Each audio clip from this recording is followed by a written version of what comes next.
Praise Lord प्रियमना प्रभुंकर लोकମାନେ ଆଜି ଶୁଭ ସକାଳ ସମୟରେ ପ୍ରଭୁଙ୍କର ଦାନ ସଦାପ୍ରଭୁ ପରମେଶ୍ୱର ଆମମାନଙ୍କ ସାଥିରେ ପ୍ରତ୍ୟେକ ସକାଳ ସମୟରେ ନୂତନ ବିଧିରେ ଆମମାନଙ୍କ ସାଥିରେ ମୁଖାମୁଖିରେ କଥାବାର୍ତ୍ତା ହେଇଛନ୍ତି। ପ୍ରିୟମନା ପ୍ରଭୁଙ୍କ ଲୋକମାନେ ଆଜି ଏହି ଶୁଭ ପ୍ରଭାତ ସମୟରେ ବା ଶୁଭ ସକାଳ ସମୟରେ ସଦାପ୍ରଭୁ ପରମେଶ୍ୱର ଯୀଶୁ ପବିତ୍ର ଆତ୍ମା ଆମମାନଙ୍କ ସାଥିରେ ମୁଖାମୁଖିରେ କଥାବାର୍ତ୍ତା ହେଉଛନ୍ତି। ହାଲେଲୁୟା।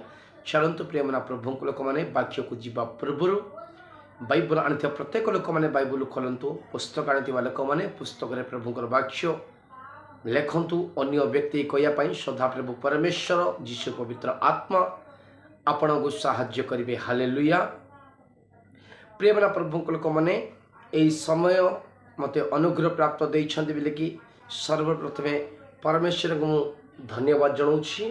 ୟୁଟ୍ୟୁବ୍ ଚ୍ୟାନେଲରେ ଶୁଣୁଥିବା ପ୍ରତ୍ୟେକ ଭାଇ ଓ ଭଉଣୀମାନେ ପ୍ରଭୁଙ୍କ ଲୋକମାନଙ୍କୁ ମଧ୍ୟ ପ୍ରଭୁଙ୍କ ନାମରେ ମୁଁ ପ୍ରେଜ୍ ଲର୍ଡ ଜଣାଉଛି। ହାଲେଲୁୟା। ପ୍ରିୟମନା ପ୍ରଭୁଙ୍କ ଲୋକମାନେ ବାକ୍ୟ କହିବା ସମୟରେ କେଉଁମାନେ ଅନ୍ୟ ମସ୍ତିଷ୍କରେ ରୁହ ନାହିଁ, ପ୍ରଭୁଙ୍କର ବାକ୍ୟ ପରେ ଶ୍ରଦ୍ଧାରେ ଭୟଭକ୍ତିରେ ପ୍ରଭୁଙ୍କର ବାକ୍ୟ ଶୁଣ।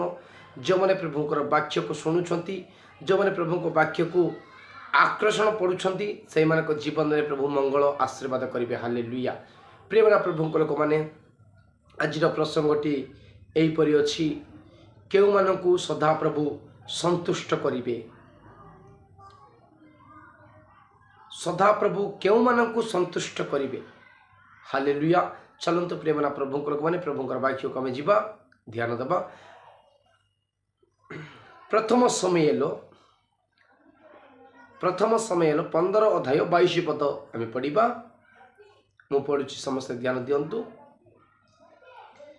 ତହିଁରେ ସମୁଏଲ କହିଲେ, ଯେପରି ସଦାପ୍ରଭୁଙ୍କ ରବ ଶୁଣିବାରେ ସେପରିକି ହିମ ଓ ବଳିଦାନରେ ସଦାପ୍ରଭୁଙ୍କ ସନ୍ତୋଷ ହୁଏ। ଦେଖ, ଶୁଣିବା ବଳିଦାନ ଠାରୁ ମନୋଯୋଗୀ ହେବା ମେଷମେଦ ଠାରୁ ଉତ୍ତମ। ପ୍ରଭୁଙ୍କ ମହାନାମରେ ଧନ୍ୟବାଦ ହଉ। ପ୍ରେମନା ପ୍ରଭୁଙ୍କ ଲୋକମାନେ ଏଠି କହୁଛନ୍ତି, ସମୁଏଲ କହୁଛନ୍ତି, ସଉଲଙ୍କୁ କହୁଛନ୍ତି। କ'ଣ କହୁଛନ୍ତି ବୋଲେ, ତାହିଁରେ ସମୁଏଲ କହିଲେ, ଯେପରି ସଦାପ୍ରଭୁଙ୍କ ରବ ଶୁଣିବାରେ ସେପରିକି ହିମ ଓ ବଳିଦାନରେ ସଦାପ୍ରଭୁ। ପ୍ରେମନା ପ୍ରଭୁଙ୍କ ଲୋକମାନେ ପରମେଶ୍ୱର କାହାକୁ ସନ୍ତୁଷ୍ଟ କରୁଛନ୍ତି ବେଲେ, କାହା ଉପରେ ଆନନ୍ଦ କରିବେ ବେଲେ, କେଉଁ ବ୍ୟକ୍ତିଙ୍କୁ ସନ୍ତୁଷ୍ଟ କରିବେ ବେଲେ, ଯେଉଁମାନେ ପ୍ରଭୁଙ୍କର ରବ ଶୁଣୁଛନ୍ତି। ରବର ଅର୍ଥ ହେଉଛି ପ୍ରଭୁଙ୍କର କଥା। ହାଲେଲୁୟା। ଯେଉଁମାନେ ପରମେଶ୍ୱରଙ୍କର କଥା ଯେଉଁମାନେ ଶୁଣୁଛନ୍ତି, ଯେଉଁମାନେ ପ୍ରଭୁଙ୍କର ଆଜ୍ଞା ମାନିକରି ଚାଲିଚଳନ କରୁଛନ୍ତି, ଯେଉଁମାନେ ପରମେଶ୍ୱରଙ୍କର କଥା ମାନୁଛନ୍ତି, ଯେଉଁମାନେ ତାଙ୍କର ଆଜ୍ଞା ପାଳନ କରୁଛନ୍ତି, ଯେଉଁମାନେ ପରମେଶ୍ୱରଙ୍କର ପଥରେ ଯେଉଁମାନେ ଗମନାଗମନ କରୁଛନ୍ତି, ସେହି ବ୍ୟକ୍ତିଙ୍କୁ ପରମେଶ୍ୱର ସନ୍ତୁଷ୍ଟ କରୁଛନ୍ତି। ହାଲେଲୁୟା। ଏଇଟା ବାକ୍ୟ କହୁଛି ପ୍ରିୟମନା ପ୍ରଭୁଙ୍କ ଲୋକମାନେ, ସଦାପ୍ରଭୁଙ୍କ ରବ ଶୁଣିବାରେ ଯେପରି ହିମ ବଳିଦାନ ସଦାପ୍ରଭୁଙ୍କ ସନ୍ତୋଷ। ହିମ ବଳି ଦେଖନ୍ତୁ, ଅନେକ ଲୋକମାନେ ହିମ ବଳିକି ଦେଲା ସମୟରେ ପ୍ରଭୁ ସନ୍ତୁଷ୍ଟ ହୁଏ ନାହିଁ। ଯେଉଁମାନେ ପ୍ରଭୁଙ୍କର କଥା ମାନୁଛନ୍ତି, ଯେଉଁମାନେ ପ୍ରଭୁଙ୍କର ରବ ଶୁଣୁଛନ୍ତି, ଯେଉଁମାନେ ପ୍ରଭୁଙ୍କର ପଥରେ ଚାଲୁଛନ୍ତି, ଯେଉଁମାନେ ତାଙ୍କର ଆଜ୍ଞା ମାନୁଛନ୍ତି, ଯେଉଁମାନେ ପରମେଶ୍ୱରକୁ ବିଶ୍ୱାସ କରୁଛନ୍ତି, ସେହି ବ୍ୟକ୍ତିକୁ ସନ୍ତୁଷ୍ଟ କରୁଛନ୍ତି। ହାଲେଲୁୟା। ପ୍ରେମନା ପ୍ରଭୁଙ୍କ ଲୋକମାନେ ପ୍ରଭୁଙ୍କର କଥା ନ ମାନିଲେ ଆମ ଜୀବନରେ କ'ଣ ଘଟେ? ଆଜି ଅନେକ ଲୋକମାନେ ଭାବୁଛନ୍ତି, ମୁଁ ପ୍ରଭୁଙ୍କର କଥା ମୋତେ କିଏ ଦେଖୁଛି କି, ମୁଁ ଲୁଚିକି ଭୁଲ କଲେ କି କ'ଣ ଦେଖୁଛି କି, ମୋତେ ପ୍ରଭୁ କ'ଣ ଦେଖିବେ କି, କ'ଣ ମୋତେ କିଛି କରିପାରିବେ କି? ଆଜି ଅନେକ ଲୋକ ସେଇ ମାୟା କଥାରେ ବା ଶୈତାନଙ୍କର କଥାରେ ପଡ଼ିକି ତାଙ୍କେ ପ୍ରଭୁଙ୍କୁ କ'ଣ କରୁଛନ୍ତି, ଜାଣିଶୁଣିକି ତାଙ୍କ ନିଜେ ଭୁଲ କରୁଛନ୍ତି। ଚାଲନ୍ତୁ ପ୍ରିୟମନା ପ୍ରଭୁଙ୍କ ଲୋକମାନେ ପବିତ୍ର ବାକ୍ୟରେ ଆମେ ଯିବା। ମୋଦଟି ସମୁଏଲ 13 ଅଧ୍ୟାୟ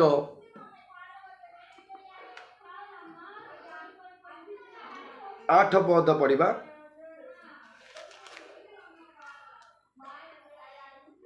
ଏତୁତାରେ ସମୁଏଲଙ୍କ ନିରୂପିତ ସମୟ ଅନୁସାରେ ସାଉଲ 7 ଦିନ ବିଳମ୍ବ କଲେ, ମାତ୍ର ସମୁଏଲ ଗିଲଗଲକୁ ଆସିଲେ ନାହିଁ। ଏହେତୁ ଲୋକମାନେ ତାଙ୍କ ନିକଟକୁ ଭିନ୍ନଛିନ୍ନ ହେବାକୁ ଲାଗିଲେ।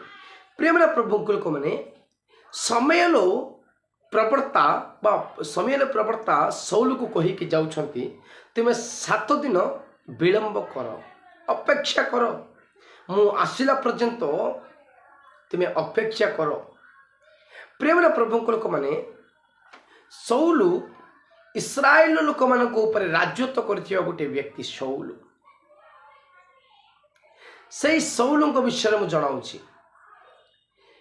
समूएल परमेश्वर कथा शुणिकी परमेश्वर विधि अनुसार समूएल सौल को कहला समय में सौल 7 दिन विलंब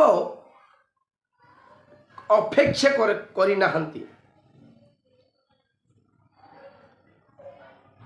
प्रेम प्रभु लोक मैंने ये कौन कह 14 थर आम 14 भाग पढ़ा थे मात्र एवं तुम राजत्व स्थिर होना। प्रेम प्रभु लोक मैंने प्रभुंकर कथा से अमान्य करते प्रभुंकर कथा न मानि जगु सौल आज मात्र एवं तुम राजत्व स्थिर होना। जो इस्राएल लोक मान राजा करते इस्राएल देश जो मैंने राजा थे सौल से राजा कौन कहते प्रभु कहते राजत्व स्थिर होना। सदा प्रभु निज मनर मत एक जन आपणा अनुसरण कर सदा प्रभु आपणा लोक मान अग्रणी निरूपण कर कारण सदा प्रभु तुम जहाँ आज्ञा करते तुम्हें ताहा पालन कल ना। प्रेमना प्रभु को माने सौल कौन कौ कथा प्रभुंकर आज्ञा पालन करना बेले समय चला मुझे व्यक्ति उत्तर जीवा आम